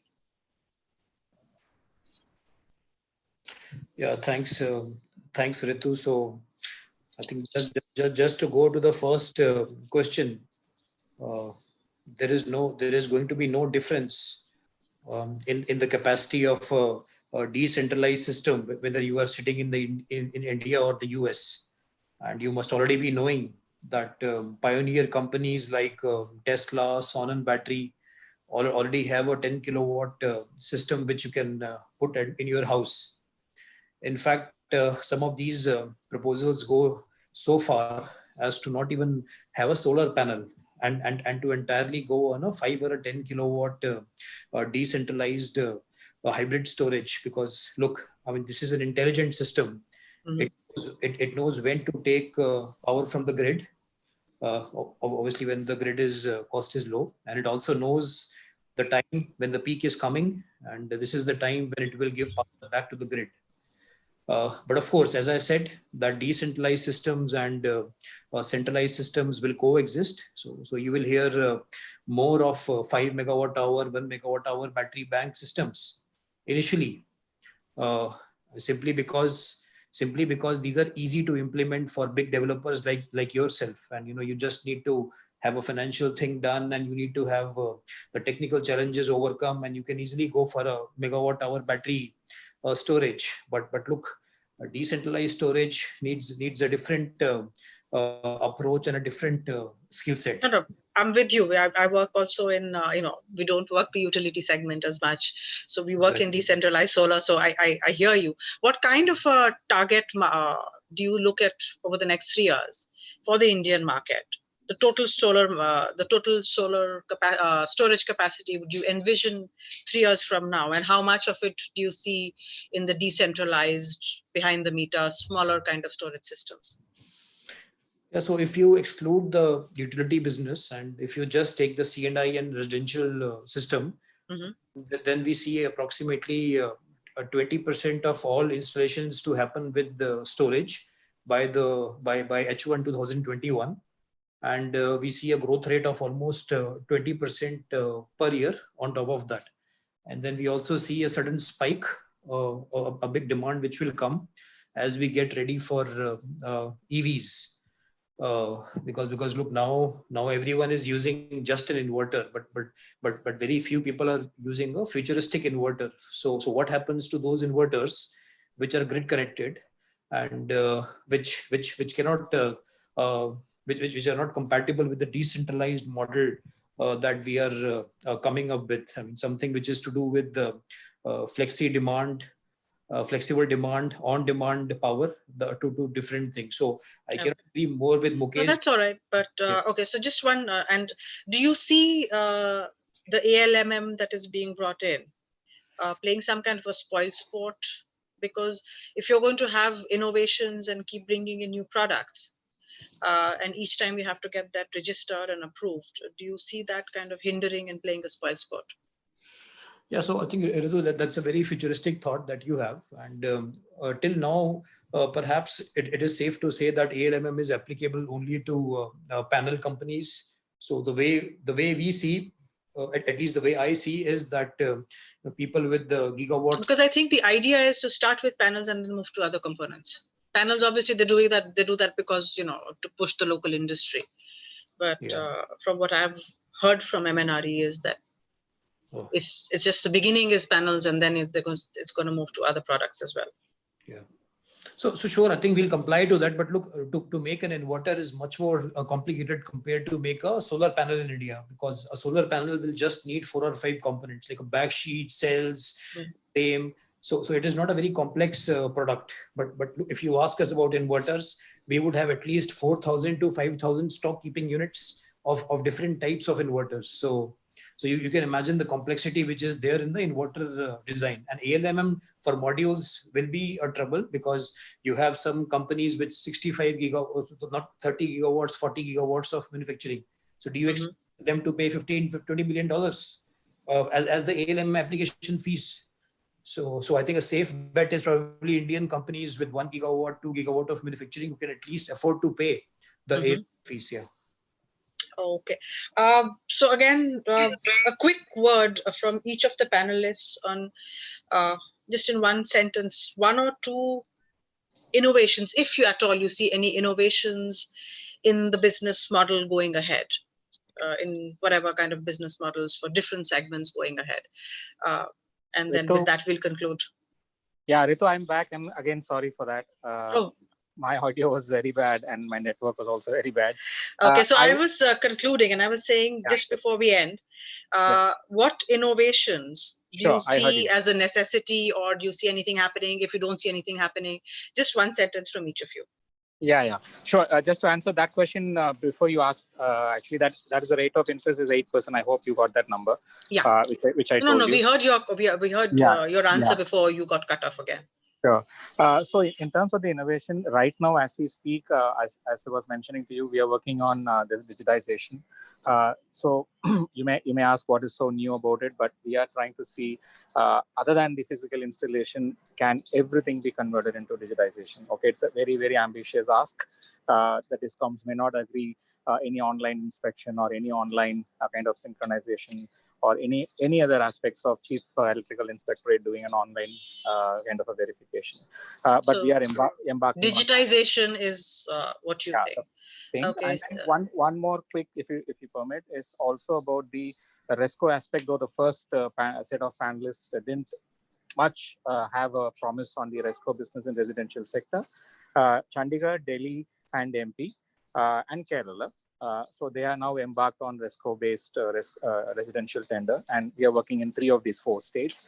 We believe that the Delhi model is going to be a bit innovative as compared to other states in terms of not charging any additional margins for the power procurement from the RESCO, and we will be approaching DRC also for the approval. So that model, in terms of that, the DISCOM is directly coming into the play. And as you said, of course, they are an exception in the country, but I believe that the DISCOM playing a leading role in the rooftop solar could also be an innovative. So the RESCO model for the residential segment routed through the DISCOMs. Yes. Yeah, I remember we discussed this before. So glad to see it's getting somewhere. Thank you so much. Shishir, any innovation in business models that you see happening? Yeah, I would say if we can convert a project into a product, some people have tried it, but I think that will simplify. Every roof is different. There are so many inverters, so many panels. I mean, if we can, people have tried home kits and things like that, but modularization is very critical. And if that can happen, financing will become very easy. And the second thing I would say is that we have a lot of little projects everywhere. And Deloitte presentation today mentioned that we need cluster-based approach in terms of aggregation. I think that will be a very powerful tool in case, the last miles are always the installers. And if they can bring not 1, 2, 3, but 20, 30, 50 projects together, then underwriting them and the scalability and the size issue then goes away. So standardization of product and aggregation model. These are the 2 things I would present. Yeah, I kind of agree. We're doing work on both of them, and especially on the residential that we've entered, we've tried to get out these standardized products. The aggregation helps, not just in the construction. That's a one-time activity. The O&M costs really come down if you're able to aggregate. Absolutely. So that's where you have a real innovation. And after a point, I think solar is a service business, especially at a retail scale. Absolutely. So you need to have that concentration of projects. Otherwise, the service itself will be taken a hit. Thanks. From the BSES perspective, what innovations in business models do you see happening Mr. Dadich? Yeah, we also see that there are some issues towards financing to the developers for installation of solar rooftop, and especially on the RESCO part, the credit risk which the developer has is quite significant, I believe. And with the community-based model where a lot more consumers club together and go for installation of common solar rooftop, then it becomes more risky to get their money back with more than one number of consumers. So we, along with some other agencies, are also in the process of developing some business model and also thinking of some sort of on-bill financing from the utility side, so that more and more RESCO players can come into this field. And in recent tender, we have seen that the response of developers towards the RESCO model is still very, very on the lower side. So we will see that how can the utility can bridge this gap through on-bill financing, through suitable regulatory approvals, and so that there is also some sort of segregation of risk between developers and the utility. At the same time, it also ensures that the developer gets his money back in times to come. Thank you. Any last word on innovations and business models, Vivek, before we close? No, I think for us, I think storage is not just important; it is mandatory, and we just let that sink in to all of us. Yeah. So, all right. Thanks to all the panelists, and apologies for the bit of the technical issues that cropped up. Thankfully, my internet did not go off today. So over to you, Vipul. All right. Okay. So Ritu, I think two questions which we asked. One is what's the cost for 100 kilowatt rooftop? I think that's something which if you could just throw light on. Who wants to take that? With storage. So maybe. No one? No takers? No takers for that answer. Okay. And I think the last thing which we could not get really a figure to, how much do you see, what's the size of the rooftop plus solar market? What do you envision? Sorry? The rooftop? Yeah, installation for rooftop plus storage. What's the market size for next 3 years? Next 3 years. Yeah. So I think while Vivek did not give a number, I think his point was going ahead, 20% of rooftop installations are going to be with storage, which is going to grow at 20% per year. So I was thinking of doing some quick maths in my head, and I said, let me not try it. Okay. All right. So even if we look at, let's say, in this current year, a 3 gigawatt addition, I think we're looking at about 600 megawatts coming in from rooftop plus storage on both sides. All right. So I think with this, we conclude. I think we're exactly 26 minutes above our scheduled time. But I'm sure, I think with the kind of virtual interaction that we're doing, we've done a good job. We've tried to bring out some really tough questions to each one of you. So thank you, first of all, to the panelists, Mr. Mukesh, Mr. Vivek, Yuvraj, Shishir, and a great thank you to Ritu for moderating this. I think with this, we move to our final, with this, we conclude our webinar. I'm sure you have a lot of takeaways from this interesting discussion. Some of the presentations which you've seen, we'll be sharing this post our webinar with all of you. And if there's something else, you feel free to write to us. And stay tuned for more of our updates coming in. Thank you once again to all the panelists and Ritu for giving us. Thank you. Thank you so much, everyone. Thank you, Vipul, and thanks to the team at Solar Quarter. Thank you. Bye-bye. Bye. Have a great weekend.